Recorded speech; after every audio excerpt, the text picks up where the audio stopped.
Hello, in front of me I've got Samsung Galaxy A41.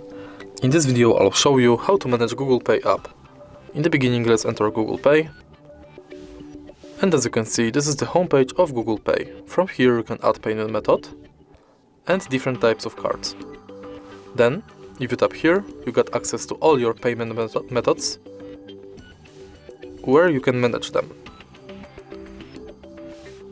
You can check list of participating banks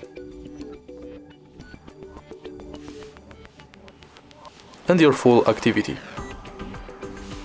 Then we've got settings where you can enable or disable email updates and Gmail imports, personalization with Google Pay, purchase notifications, updates about your passes and offers and tips. Also you can edit your account info. Then in contactless setup you can set payment method, check if NFC is on, if Google Pay is set as your default, if your phone has set as a lock screen, and if your phone meets security requirements. Then we've got help and support, send feedback, and access to your Google account. And that's all. If you find this video helpful, please leave a like, comment and subscribe.